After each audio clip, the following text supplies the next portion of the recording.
Would you do me a favor and play a few bars so I can see that Sure. this is working properly, and then I'll get out of my own way, as it were.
The safest place in the whole wide world is in the will of God.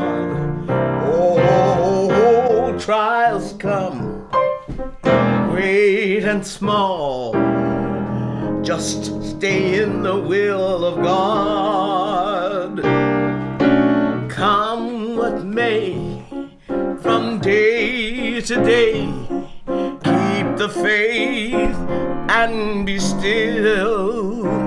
It remains to be seen what God can do to the one who submits to his will. In his will,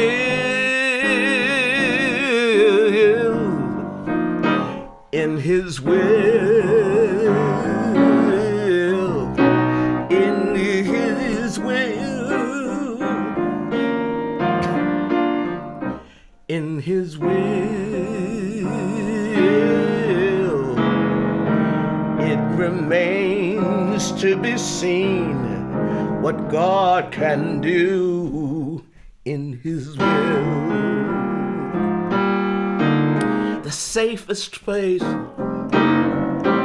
in the whole wide world is within the will of God. Oh, trials come, great and small. Just stay in the will of God. Come what may, from day to day, keep the faith and be still. It remains to be seen what God can do to the one who submits to his will. In his will, in his will, in his will, in his will, in his will, it remains to be seen what God can do in his will.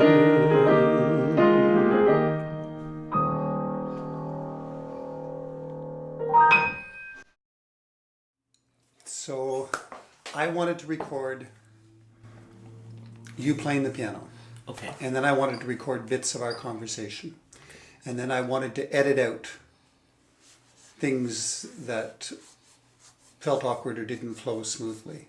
What's that mean? I don't know. And you said, no, we're not going to do that. We're going to do this for an hour, and whatever happens, happens. Mm-hmm.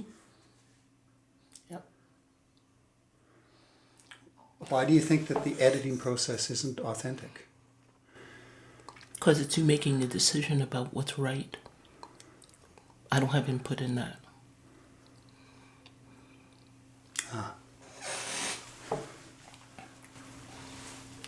It's my issue with the recording industry altogether. It's not the artist whose work is heard. It is the engineer and the A&R people whose work is heard.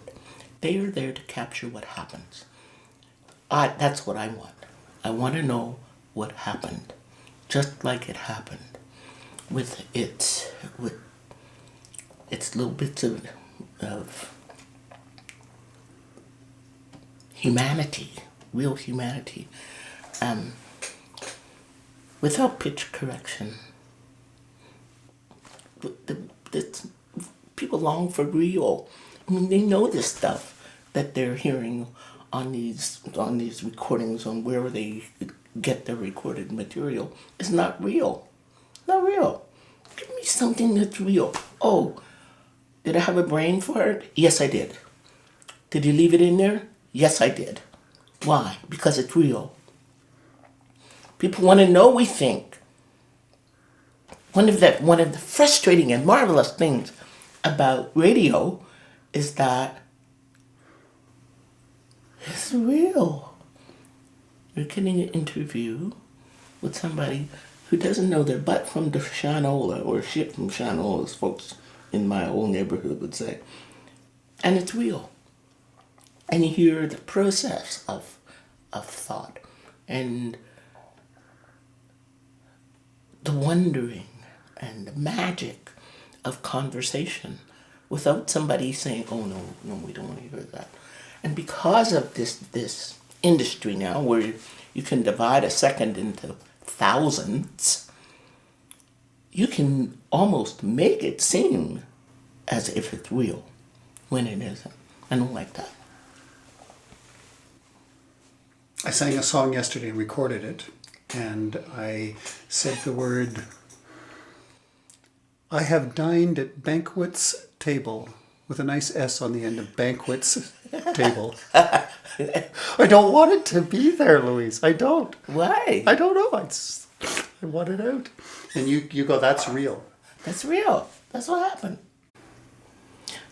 When you said you embrace tardiness, I embrace what's human, what is real. That's what I want to do. I think that it has meaning for people who don't even realize that is the thing for which they're longing. I'm not perfect. And I am more like Ziggy Marley said about his dad, listening to his dad's recordings and listening to all of the minute changes in the tempo that didn't go with the metronome. And what he concluded after listening to his father's recordings were that they were perfect in their imperfection. And we were terrified of being imperfect. We're terrified.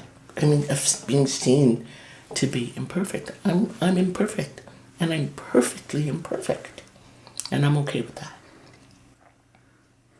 You texted me last night and said, I want you to listen to...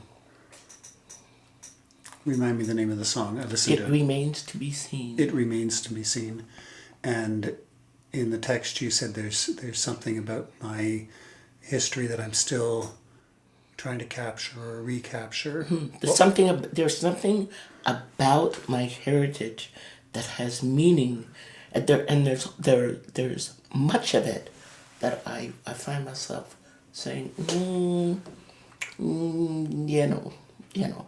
I wrestle with the language in It Remains to Be Seen. Because God for me is, sometimes God's a dudette. And in the African American community still, God is a man. And there's difficulty getting beyond or embracing more of what I understand God to be. God to be this wonderful mother who cradles me in her bosom on those nights when, oh, Jesus, Mary, and Joseph, why can't I just get this together? Rest, be still, Louise. Chill. All is well. So you struggle with the language.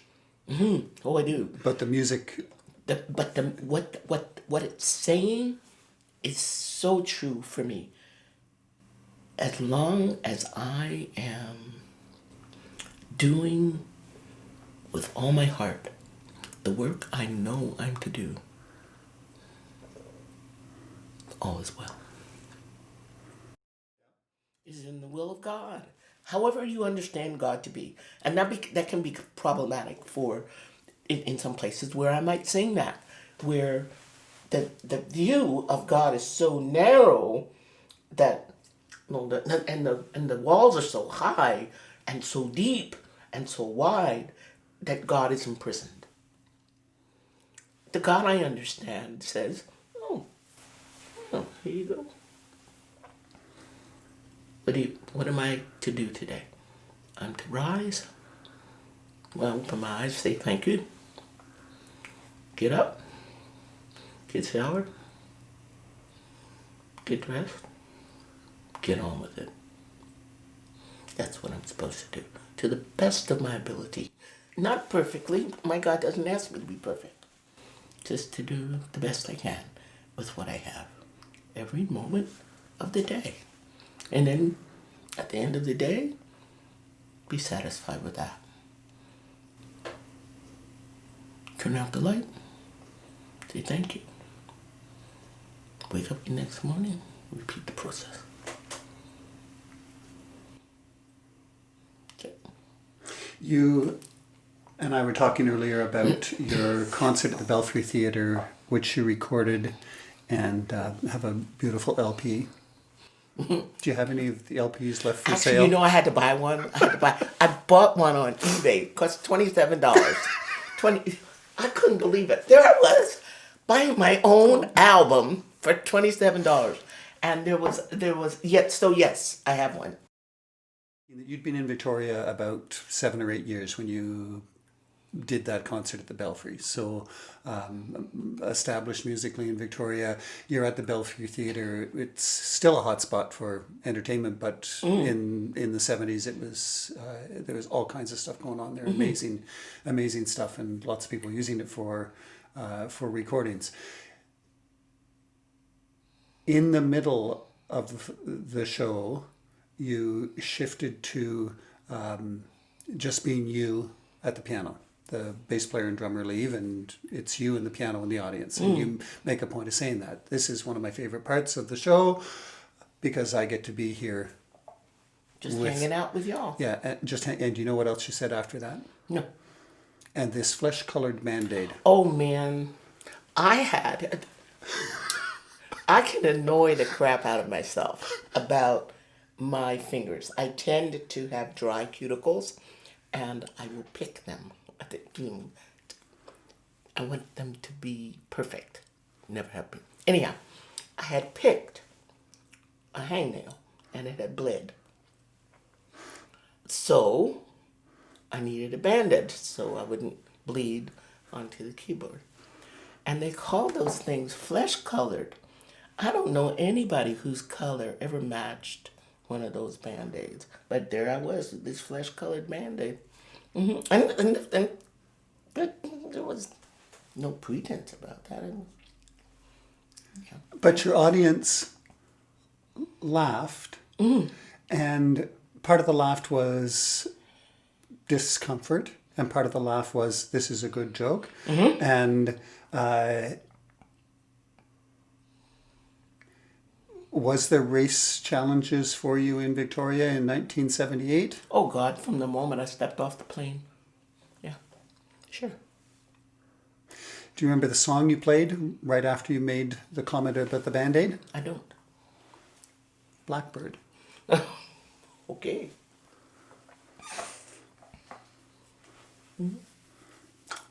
Was the Band-Aid comment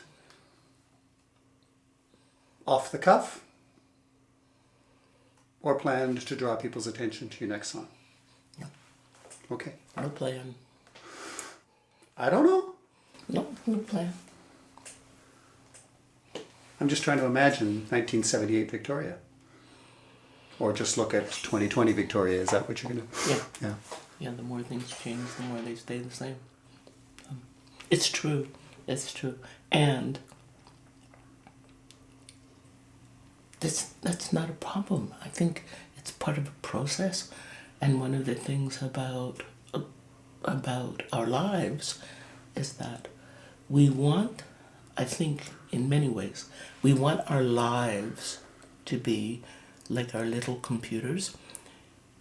Oh, there's somebody who can fix this. There's an IT person who can fix this. And then we can move on. The excitement for me about being organic is like the garden.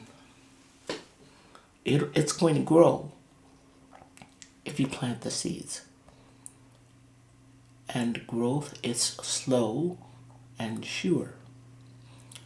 One of our problems as a culture is that people die and other people fail to carry on the work. So we're not taught that. We're not taught that. We're always going on to the next new thing. Well, the next new thing in my life is just happened. Just happened. We want new. I want real. I do. I long for that. So I'm tickled. This tickles me. Would you play something for me? Sure. What? Would you play Blackbird? Sure.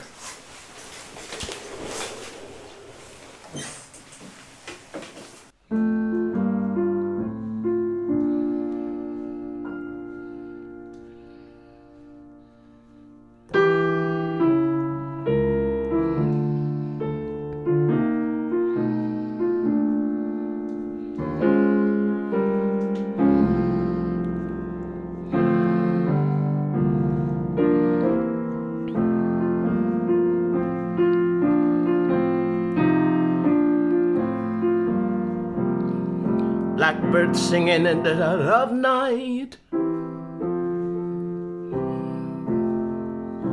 Take these broken wings and learn to fly all your life.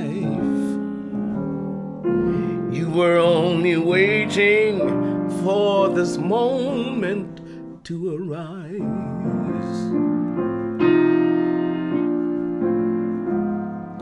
Blackbird singing in the dead of night.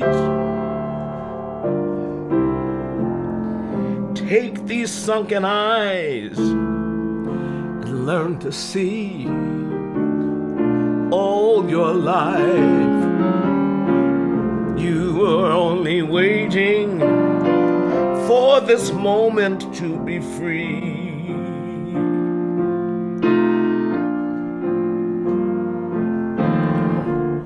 Blackbird, fly. Blackbird, fly into the light of the dark black night.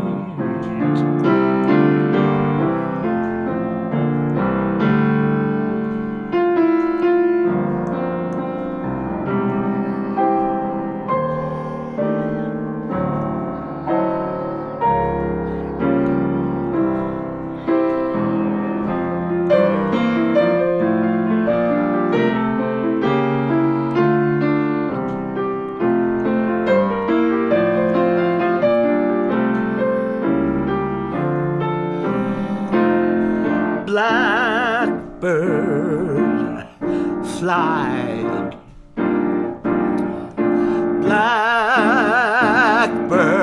fly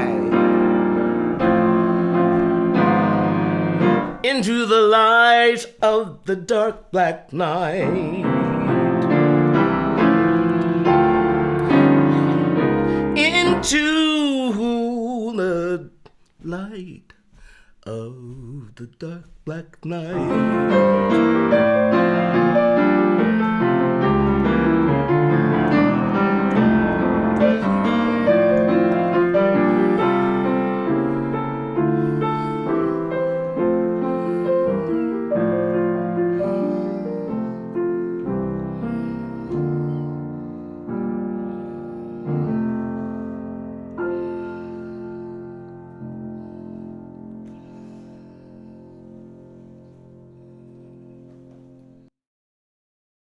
This arrangement, Yeah. does it constantly change? Like every time you...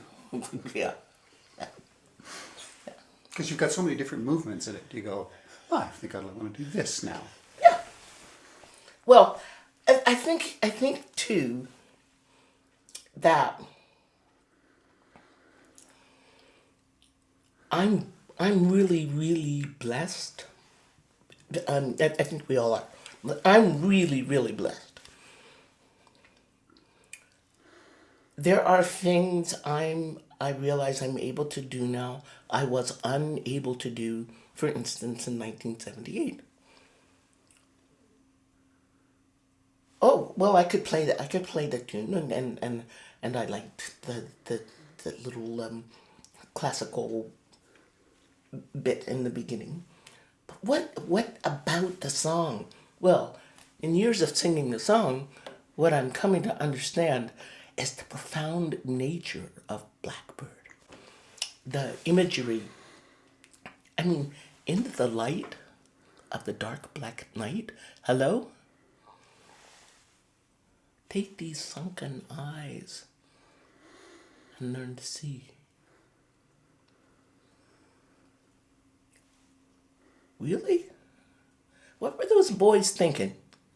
I mean, really, I would love to have the opportunity to talk to them about what was going on here, what was happening here. Because, the head trip of Blackbird is just an amazing. It's just amazing to me.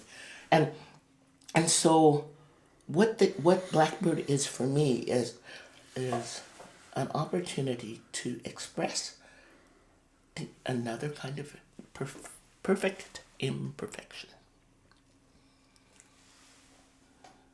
Take these broken wings. Go and learn to fly.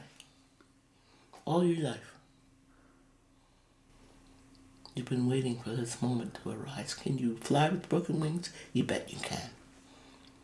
Perhaps differently from somebody whose wings are fully intact, but you can still fly.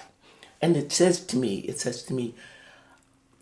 about how it would be easier to say, oh, I can't fly, my wings are broken.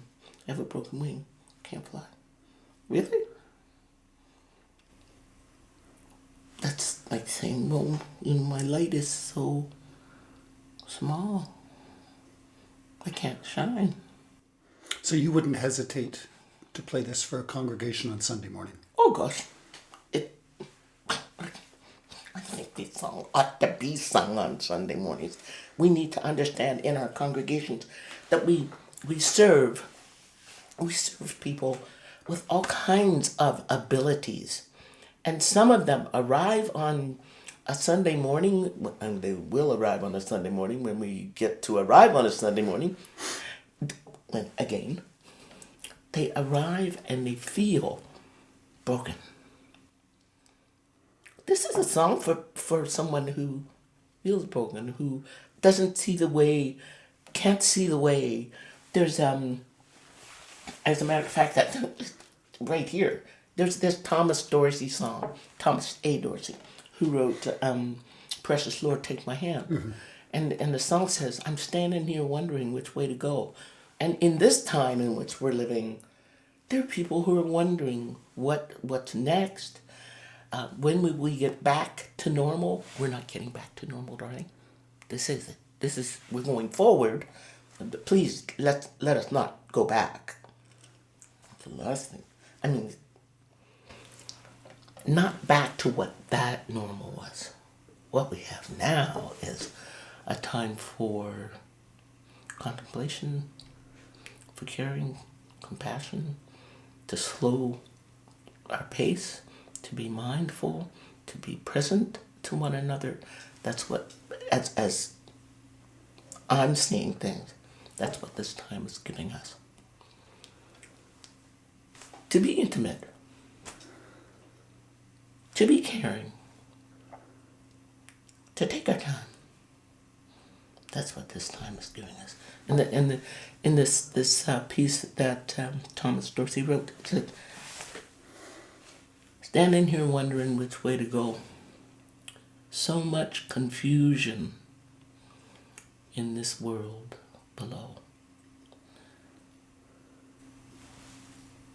Really? If we can be still and listen. The voice is small.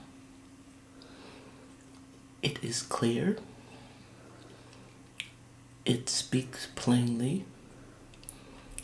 In order to hear it, however, we have to clear the clutter. Go to the beach. Go to a place that's silent. Go to those places that scare, that might be frightening. Be willing to go there. I want to sing a song for you.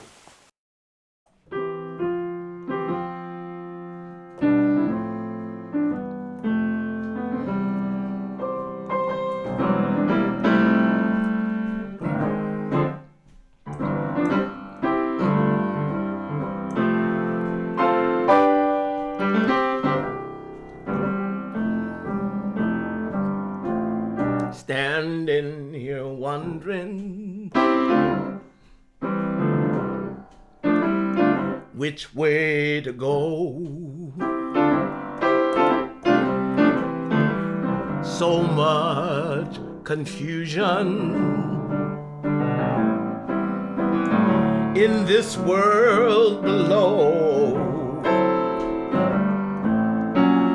I've been suffering, I've been driven from door to door.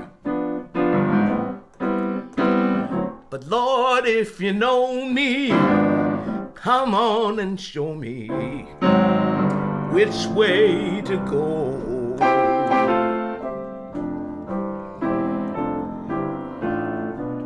The road lies in darkness. Lights way down low. Where will it lead us? No one seems to know. There may be destruction,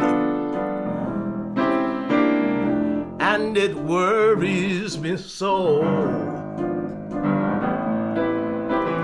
But Lord, if you know me, come on and show me which way to go.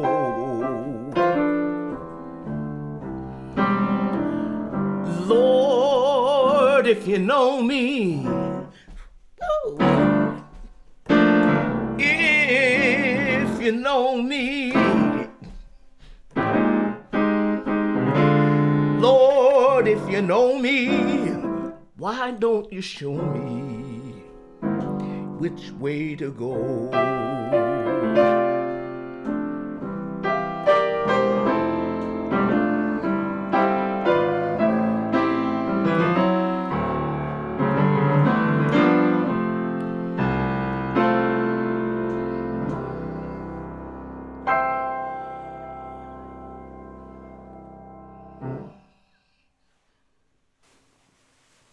There you go.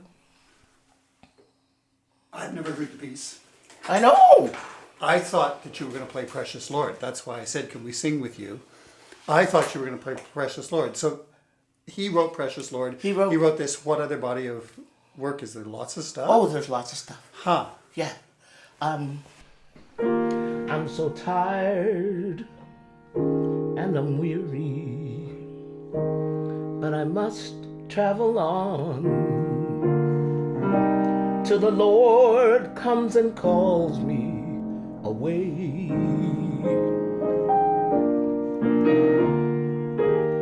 Where the dawn is the light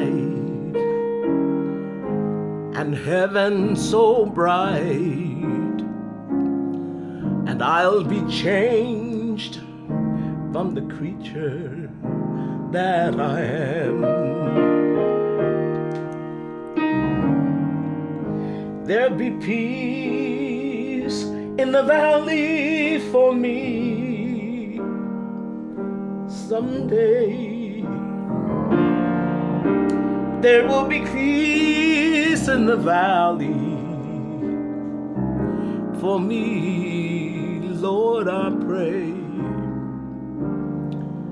No sadness, no sorrow, no trouble there'll be.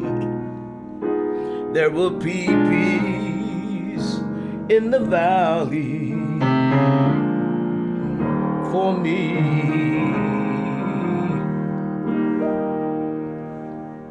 Thomas A. Dorsey. Whole body of work. Wow. What was the Vision TV show? Oh, Let's Sing Again. Let's Sing Again. Yeah.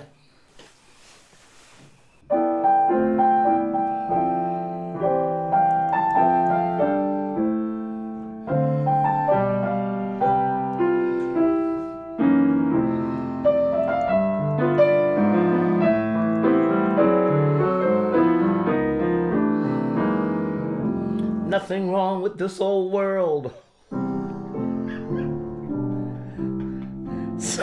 Some little song won't cure.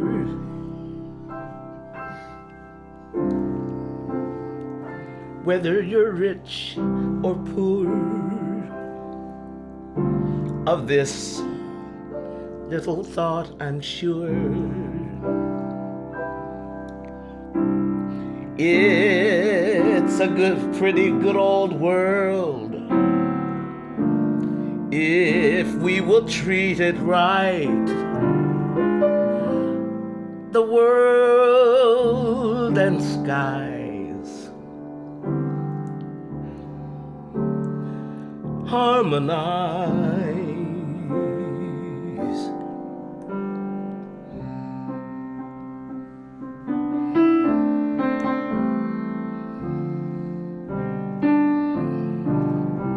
Let's sing again.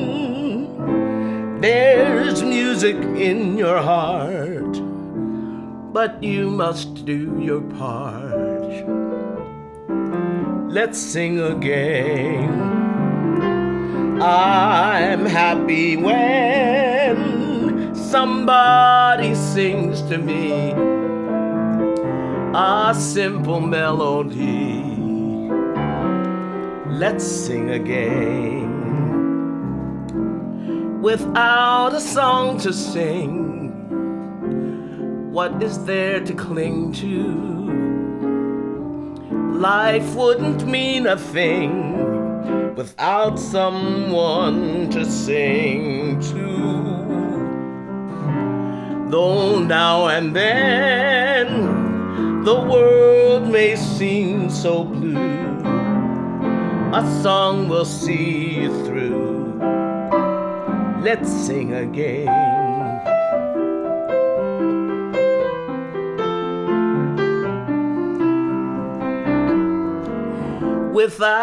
Without a song to sing, what is there to cling to? Life wouldn't mean a thing without someone to sing to. Though now and then the world may seem so blue, a song will see you through. Let's sing again.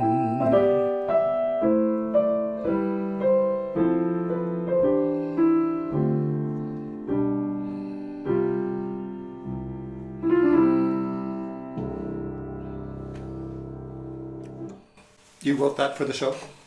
No, actually, it's a Canadian piece, written. Oh heck, I forgot who wrote it, but it was sung by Bobby somebody whose name just escapes me at the moment. Yeah, It's a great song. it is, and simple, true for me, as a player and a singer, without a song to sing. What's there to cling to? And there's so many songs that give us space, make spaces for people to experience themselves, to give credence to their experience, for play, songs for play, songs for mourning, songs for romance. Somebody's written a song. And one of my joys in life is finding the song. So it's not just about the song and the singer. It's about connecting, like more people singing together. Oh, yeah. People long for that connection. Oh, gosh, yes. And more, absolutely. We long to sing together. And what we have, I think, and for some, it's not unfortunate. And for others, folks like me, people in their mid-late 60s, middle 70s, etc., etc., we grew up singing together. That's what we did in the town where I lived, where I was born.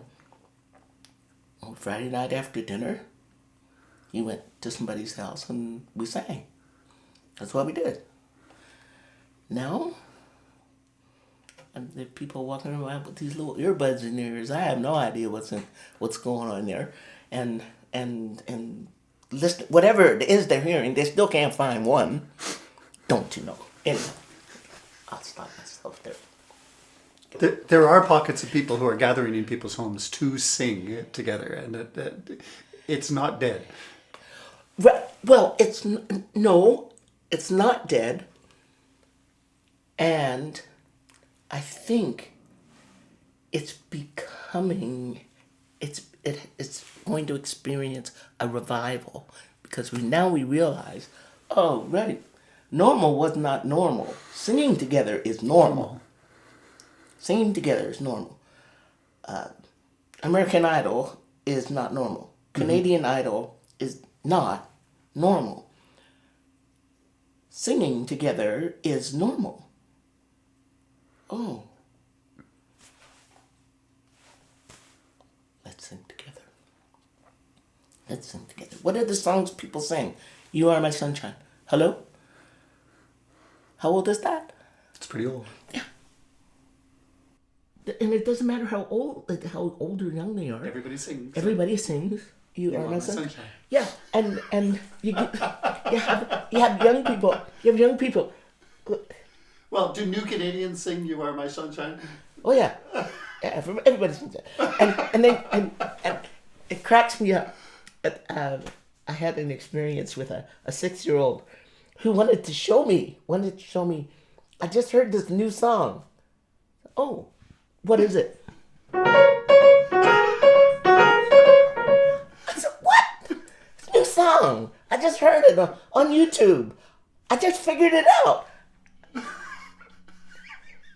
I'm 6. Right.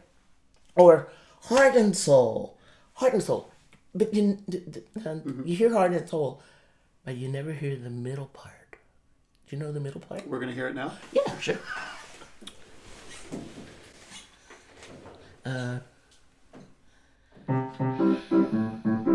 Want to play it?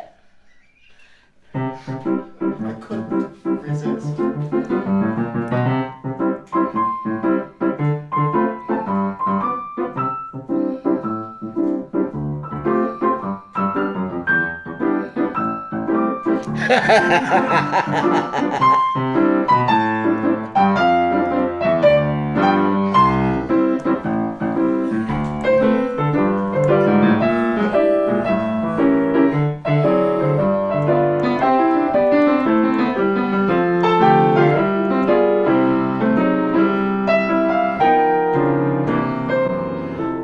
but your lips were thrilling, much too thrilling. Never before had mine been so strangely willing, but now I see what one embrace can do. Look at me, it's got me loving you madly. That little kiss you stole held all my heart and soul.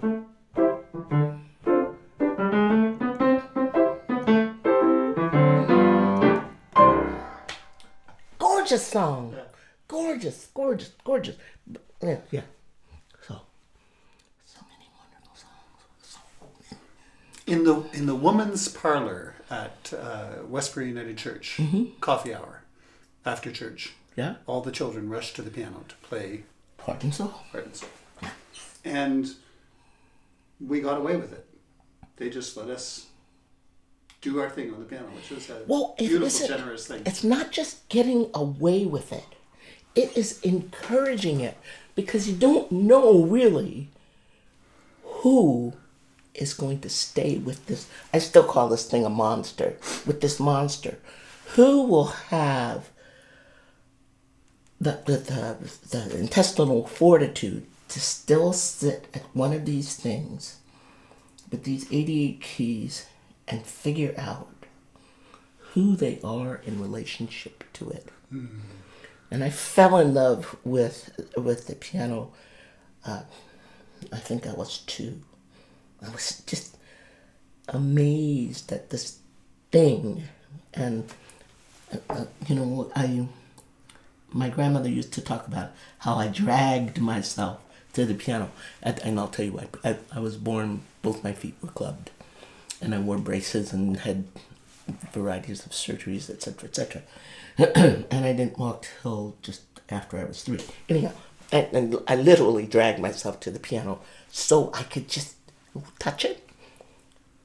No one ever had to tell me to practice. Never. Once I got to play, oh man. And still, at my house, I find myself marveling at what's possible, the range of emotion that's possible with this instrument. But it's only possible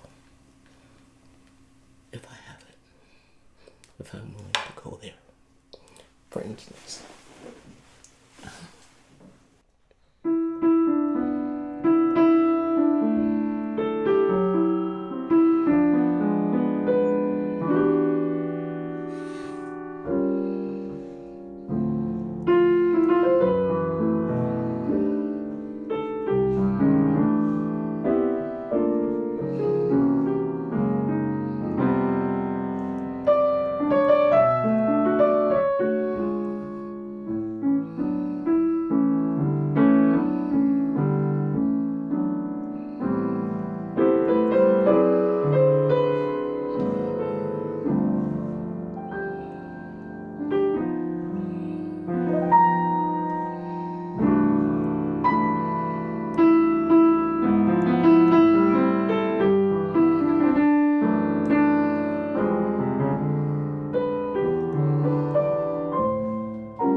It's beautiful.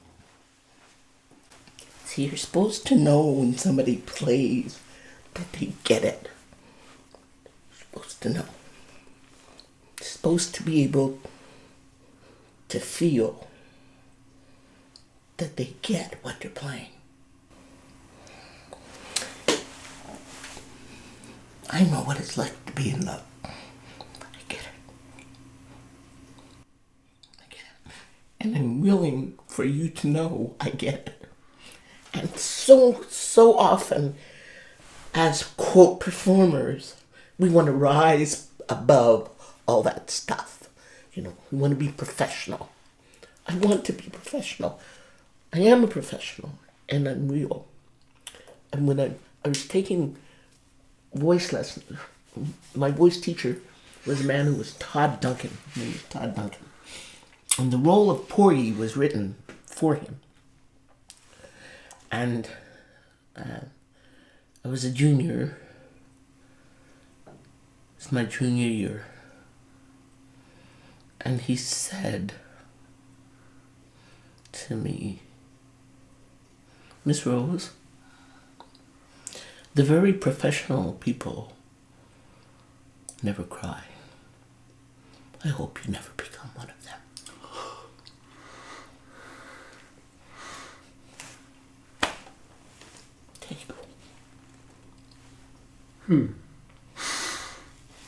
I'm destined not to be one of them. This is real to me. This is, this life. This is life. And people want what's real. They want what's real. When you watch, there's a clip of Oscar playing Love Ballad. And you look at him and you say, what's going on? And tears are streaming down his face. He would perspire like I do. But he was crying because he was so into that piece. And it's such a simple little piece that he wrote at the birth of his son, Joey. And it's just, it goes like this.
Simple. Then he goes off in other places. However, there's the meat and the heart of the piece. Just says, I love you. Really simply. So you've mentioned Oscar Peterson, Yeah. and there are, I don't know, half a dozen biographies of you up on the web, and when you look at them, they all want to talk about who your teachers were. Yeah. When I opened up and said to you the other day, let's talk about your teachers, you said, let me tell you a story. Yeah. My great teachers are those who were present when they didn't have to be. And there was a woman whose name was Addie Fleming. And she was a member of the church where my grandfather was the minister. The New Macedonia Baptist Church, don't you know? And she was a house cleaner for wealthy white people. But every Tuesday afternoon, and she didn't, you only got paid when you worked. Tuesday afternoon, she was sitting in my grandparents' house at 1034 Green Street when I got home from school. School let out at 2:30, and she was there every Tuesday afternoon to listen to me practice. And she would sit in my grandfather's wicker rocking chair and just rock back and forth. She started right after my 7th birthday. And she came to practice, came to listen to me practice till after I turned 16. And all she ever said was play on, child. Play on, child. Play on, child.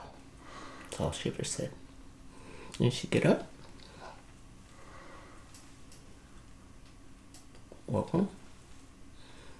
She lived at 608 Green Street. So she walked 4 blocks home. And all she ever said was play on, child. Mm-hmm. And how many people are looking for that kind of simple support and encouragement? That's right.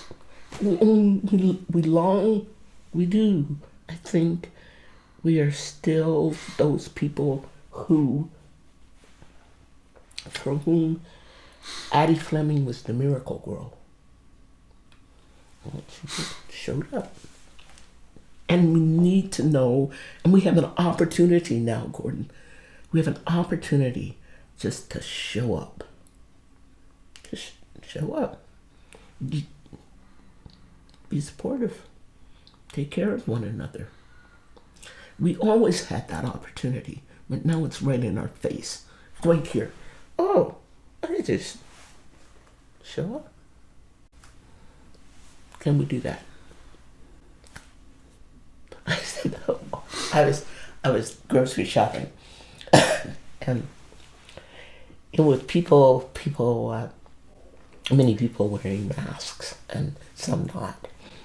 But when you're in the grocery store, you go down an aisle and you turn. If you don't follow the arrow, somebody's staring daggers at you, you know. Anyway, I wanted to get a bottle of Avalon cereal cream. And a woman was coming towards me with a scowl. Lovely woman, just lovely woman with a scowl. And I thought, yep, and that's then I said, you know, your face wouldn't hurt so much if you smile. And her smile was radiant. She said, I wasn't thinking. I said, right. We did that, and that we behave differently when we're not thinking. We have an opportunity to think about what a smile can just do for another individual. Might make the person's day. And what does it cost you? Not a thing. Doesn't cost you anything. Yeah. So, I hope she would smile. The last song at the Belfry Theatre, I want to say was a Henry Mancini song. You only played about a minute and a half of it. And you prefaced your remarks by saying, I love you all. What is it about your capacity to love? Because there's so many people who have a narrow bandwidth on their capacity to love. It's one or two people in their lives, and you have all your life, as long as I've known you, had this huge capacity for authentic love. I'm only giving what I got.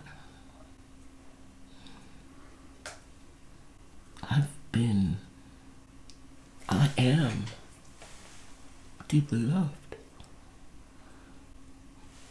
In my view, that should be reflected in my life.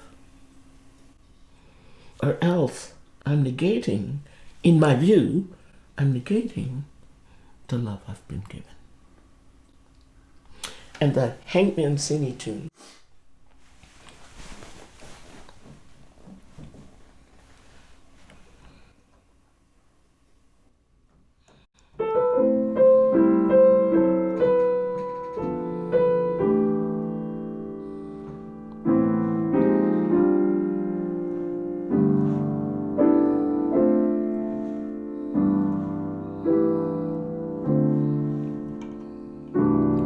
sometimes, not often enough, we reflect upon the good things, and those thoughts often center around those we love. And I think about those people who mean so much to me,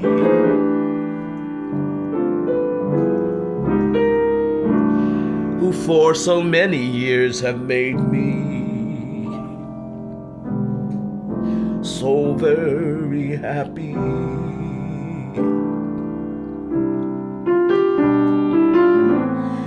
And I count the times I have forgotten to say thank you, and just how much I love you.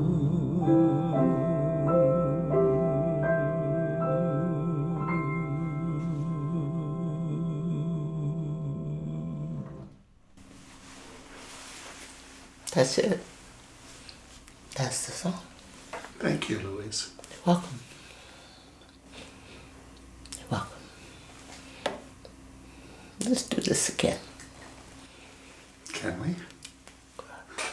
Yeah, of course we can. Of course we can. I'd be delighted. You practice until you're ready to play.